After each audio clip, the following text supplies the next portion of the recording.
അംഗീകരിച്ചത് മുമ്പോട്ട് കൊണ്ടുപോകണം. അവിടെയാണ് പ്രതിസന്ധി. നമ്മുടെ നാട്ടിൽ ഞാൻ വിളപ്പിൽശാല സമരത്തെ അടിച്ചമർത്താൻ പോലീസ് പരാജയപ്പെട്ടു പോയ ദിവസം ഒരു ചാനൽ ചർച്ചയിൽ ഞാൻ പറഞ്ഞ കാര്യമാണ്. എനിക്കിത് ആവർത്തിക്കേണ്ടി വരും.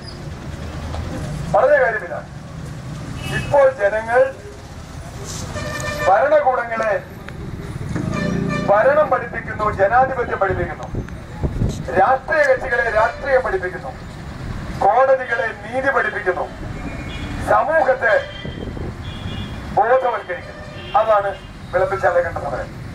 ജനങ്ങൾ ഒറ്റക്കെട്ടായി നിന്നിട്ട് അവരോട് പറഞ്ഞു ഇതിവിടെ ഇടാൻ പറ്റില്ല. അപ്പൊ ഇത് നമ്മളൊക്കെ കണ്ടു. തീർച്ചയായും ആ ഒരു കടമയിലേക്ക് നമ്മൾ നിൽക്കുക. ഒരു സമൂഹത്തെ രാഷ്ട്രീയവൽക്കരിക്കേണ്ട ഭാരിച്ചൊരു കടമയാണ് ഈ കൂടിയിരിക്കും നമുക്കുള്ളത്. സത്യം രാഷ്ട്രീയവൽക്കരിക്കാന്ന് പറഞ്ഞാൽ അത് കോൺഗ്രസ് ആക്കുക, മാർക്സിസ്റ്റ് ആക്കുക, BJP ആക്കൊന്നുമല്ല.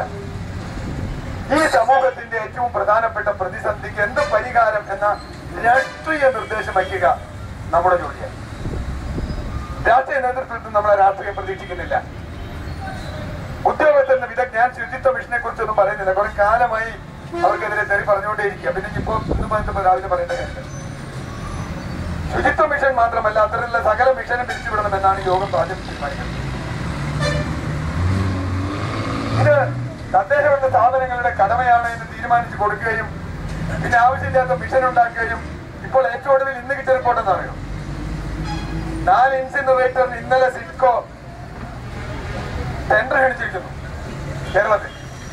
നമ്മള് സമരത്തെന്ന് പറയുമ്പോ അതിനേക്കാൾ വലിയ സാധ്യത വേറെ ചിലർക്കുണ്ട് ഈ സമരം. അത് നമ്മൾ കാണണം. ആ സാധ്യത ലോകത്തിൽ ഒരു മനുഷ്യനും ഉപയോഗിക്കാത്ത പാരിസ്ഥിതികമായി അങ്ങേയറ്റം വിനാശകരമായ ഇൻസിനറേറ്ററിന് ഇന്നലെ സിഡ്കോ ടെൻഡർ വിളിച്ചിരിക്കുന്നു.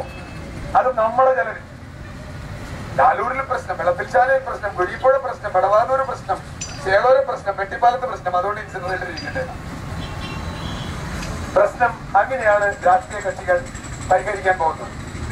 നമുക്കിത് തടഞ്ഞേ പറ്റൂ.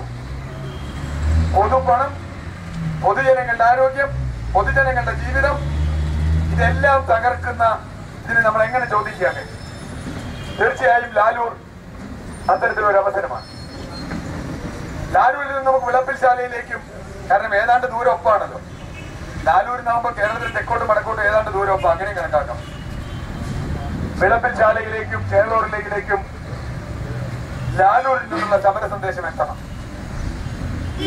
ഇതാണ് വിളപ്പിൽശാലക്കാരോട് ഞാൻ പറഞ്ഞത് സംസാരിച്ചത്. ലാലൂരിൽ നടക്കുന്ന സമരം. അപ്പൊ ഇപ്പോ എറണാകുളത്ത് ബ്രഹ്മപുരത്ത് വീണ്ടും സമരത്തിന് ആരംഭം തുടങ്ങിയിട്ടുണ്ട്. വടവാതൂരിൽ ഇന്നലെ ഇവർ വിളിച്ചിരുന്നു ശക്തമായി ഞങ്ങൾ പ്രതിരോധിക്കാൻ എന്താ വേണ്ടത് വരണം എന്ന് പറഞ്ഞു. അപ്പൊ ഇനി കേരളം മുഴുവൻ വ്യാപിക്കാൻ പോകുന്നു. വിളപ്പിൽശാലയും ലാലൂരും ഒന്നിച്ചു വന്നത് ആകസ്മികമായ സംഭവമാണ്. പക്ഷെ അത് കേരളത്തിൽ വലിയൊരു ഇമ്പാക്ട് ഉണ്ടാക്കിയിട്ടുണ്ട്.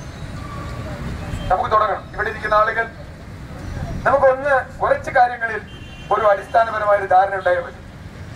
ഈ രാജ്യത്ത് അതിസമ്പന്നരായി ഉണ്ടാക്കുന്ന മുഴുവൻ മാലിന്യങ്ങളും ഇവിടുത്തെ കുറച്ച് ആളുകളുടെ തലയിൽ കൊണ്ടിട്ട് രക്ഷപ്പെടാം എന്ന് വിചാരിക്കുന്ന അതിന്റെ രാഷ്ട്രീയം നമ്മൾ തിരിച്ചറിയാം. ആരാ മാലിന്യം ഉണ്ടാക്കുന്നത്?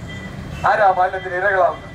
അതിൽ രാഷ്ട്രീയമുണ്ട്, അതിൽ സാമ്പത്തിക ശാസ്ത്രമുണ്ട്. അതുകൊണ്ട് ഈ ഉണ്ടാക്കുന്ന മാലിന്യം മുഴുവൻ നാട്ടുകാരുടെ നികുതി പണം കൊണ്ട് സംസ്കരിച്ചു കൊള്ളാം എന്നൊന്നും തീരുമാനിക്കേണ്ട കാര്യമില്ല എന്നാണ് ഞാൻ വിചാരിക്കുന്നത്. കാരണം ഇപ്പോൾ ആഗോളവൽക്കരണത്തിന്റെ കാലത്ത് മാലിന്യം കൂടിക്കൊണ്ടേയിരിക്കുക. നമ്മുടെ ഉപഭോഗശീലം, ജീവിതശൈലി മാലിന്യം കൂടിക്കൊണ്ടേയിരിക്കുക. ഈ കൂടുന്ന ഇവൻ കൊണ്ടിടുന്ന മുഴുവൻ ചണ്ടി ഈ രാജ്യത്തെ ജനങ്ങളുടെ തലയിൽ അവരുടെ ചെലവിൽ ചെയ്തു കൊള്ളാമെന്ന് വിചാരിക്കേണ്ട കാര്യമില്ല. മാലിന്യം ഉണ്ടാക്കുന്നവർ സംസ്കരിക്കാൻ ബാധ്യസ്ഥരാണ് എന്നെങ്കിലും ഒരു മുതലാളിത്ത തലത്തിലെങ്കിലും നമ്മൾ കാണണം. പൊല്യൂട്ടർ ഫേസ്, അത്രയെങ്കിലും നമുക്ക് പറയാം. പൊല്യൂട്ടർ ഫേസ് എന്നുള്ളത് ലോകത്തിൽ അംഗീകരിക്കപ്പെട്ട തത്വം. ആരോ മാലിന്യം ഉണ്ടാക്കുന്നതിന്റെ അവര് തന്നെങ്കിലും അത് ഉത്തരവാദിത്വം. അതെങ്ങനെ ചെയ്യണം, ശാസ്ത്രീയമായി എങ്ങനെ ചെയ്യാൻ കഴിയും, അതൊക്കെ ചെയ്യാൻ കഴിയും. ഞാൻ അതൊന്നും ഇപ്പോൾ പറയുന്നില്ല. ലാബ്സ് ഉണ്ട്, ലാബ്സ് തന്നെ വികസിപ്പിക്കാം. ഓരോ സ്ഥലത്തേക്കും ലാബ്സ് പല രീതിയിൽ മാറ്റാവുന്ന സംഗതികളാണ്.